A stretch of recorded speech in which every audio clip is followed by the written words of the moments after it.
Bismillahirrahmanirrahim. Honorable Prime Minister, Ministers, members of Sri Lankan business community and our visiting businessmen from Pakistan, ladies and gentlemen. First of all, I want to thank the Prime Minister for one of the most enjoyable evenings I had in a long time last night. Partly because, of course, Corona, we never had evenings like that, but it was good to see the cultural show and a really relaxed evening, and not to mention the amount of food that I consumed that I haven't had for a long time. Ladies and gentlemen, my motivation in politics was only one: poverty alleviation. I struggled for way back in almost 25 years ago. I entered politics because I felt that the best way to reduce poverty in our country would be to set up a welfare state. Before entering politics, I had built a cancer hospital in Pakistan. And the only reason to build the hospital was that poor people could not afford the very expensive cancer treatment. So therefore, the idea to have a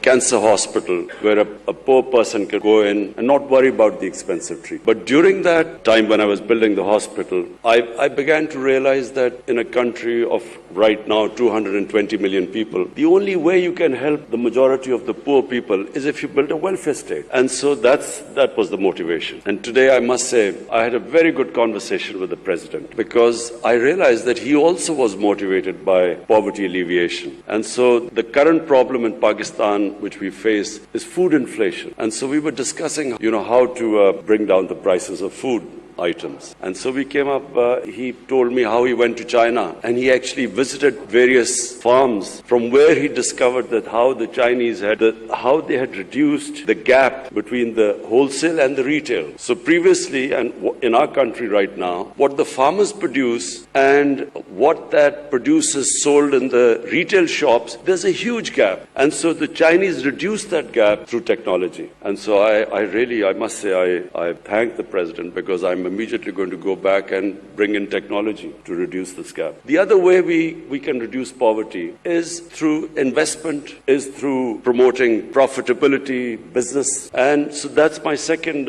emphasis right now. We have completely changed our policies in Pakistan, which have sadly been there for almost 40 years, where the whole government structure, the bureaucratic structure evolved such that it was an impediment in the way of investment and the business community. So this whole mindset we have been trying to change in the last 2 years, and removing all the impediments, which translates into the expression ease of doing business. And we have really improved 28 spots. We've come down, our ease of doing business has improved according to the World Bank. And so the whole idea is that we generate wealth, and from that wealth we can then spend on the bottom half of our population and lift them up from poverty, which is actually what China did. And China, I must say, one thing I admire about them is that no country in human history has ever taken out almost 700 million people out of poverty in 30 to 35 years. It's never been done before. And so this is something which, your President and I had a long conversation. And of course, I've been emphasizing since we've come into power. So the reason behind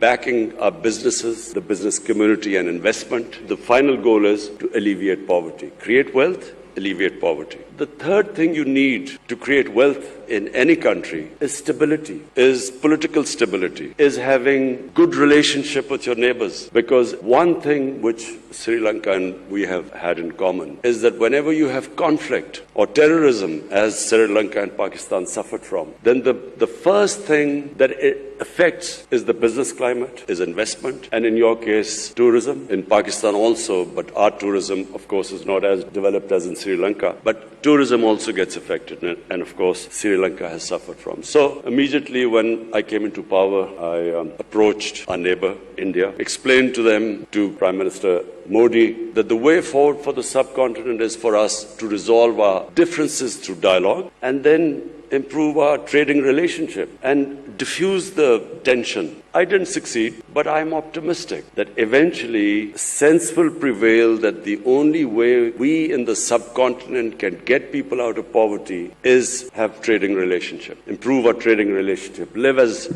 civilized neighbors like the Europeans live. Germany and France have God knows how many wars they've fought and how many millions have been killed fighting each other. But today it's unthinkable for them to have a conflict because they're so interlinked together because of business. They are so interlinked. The trading ties are so strong, and especially after the European Union, that it's unthinkable that these countries could ever have another war. So similarly, my dream for the subcontinent is that we resolve our difference, and our difference is only one. It's the Kashmir issue. All we want is it to be resolved according to the United Nations Security Council resolution. And this can only be resolved through dialogue. What we've seen in the world in the last 20, 30 years, that when you have conflict between nations, it only breeds more conflicts. A nation goes into war to supposedly to solve one problem, they create 5 other problems after that. You have a war and the US goes into Iraq to finish off supposedly Al-Qaeda, but then you have ISIS in return. So conflicts are no way of solving problems. And I again give the example of China because President Xi specifically spoke to me. He said he also has problems with their neighbors. But all these problems are subservient to trade. Everything is subservient to investment and well-being and business. And so the same thing should apply in the subcontinent. We need to resolve our differences through dialogue, not through conflict. Because eventually, when you do not trade, when these huge, the subcontinent with almost 1.3 billion people, imagine the potential it has. It is one of the biggest markets. And the only thing, in my opinion, keeping it where it is right now, unfortunately, is that our inability to resolve our political differences through dialogue. I also feel that I want to believe that Pakistan can play its part in reducing the rising tensions between the United States and China. Some 50 years back, it was Pakistan which opened up China for the United States. It was Pakistan who organized the meeting between Henry Kissinger and the Chinese. So we hope that we can again play our part. We'd much rather be a country which, rather than becomes part of rivalries between countries, we actually become a country that brings other nations and humanity together. Back to Sri Lanka, we have a relationship that has huge potential for both the countries. From Pakistan point of view, I think the most we can learn from Sri Lanka is in tourism, because you have a much more advanced tourism industry compared to us. Pakistan has enormous potential in tourism, but it's completely, that potential so far is being discovered by local tourism, but not by foreign tourism. Local tourism in Pakistan has exploded. There are not enough hotels, guest houses to accommodate the massive tourism that has gone all over the country, specifically our mountain areas. For those of you who don't know, Pakistan has probably one of the most unique mountain sceneries in the world. Some of the highest peaks out of the 10, 12 peaks, almost half are in Pakistan, and along with the second highest mountain in the world. But it's a virgin territory.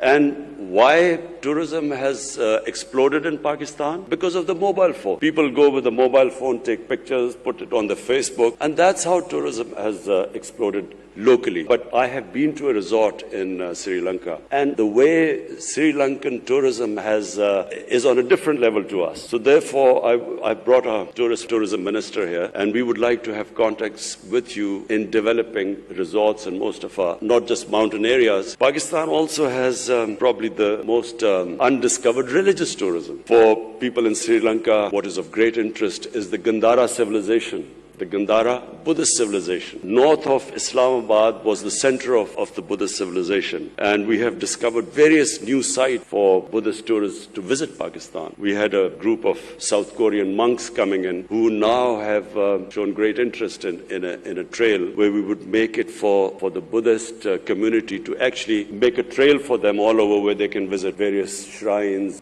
We just recently discovered a 40 feet sleeping Buddha in Pakistan, which is quite unique. So, apart from mountain tourism and religious tourism, we have a coastline, which is where we can, of course, again learn from Sri Lanka, because you have quite advanced beach tourism. Finally, I would like to ask the business community in Sri Lanka to participate in our CPEC project. CPEC is an initiative of the BRI, the Chinese Belt and Road Initiative, and it opens the opportunity, as our Commerce Minister just mentioned earlier, that it opens the opportunity of Sri Lankan businesses right up to Central Asia. It gives you an opportunity of connecting from Gwadar, which is the port, right up to Uzbekistan and the Central Asian states. And this is the connectivity which Pakistan offers. Along with, in CPEC, we have these special economic zones which give incentives to businesses to set up industry there. So I invite the Sri Lankan businesses, investors, businessmen. You can come over to Pakistan and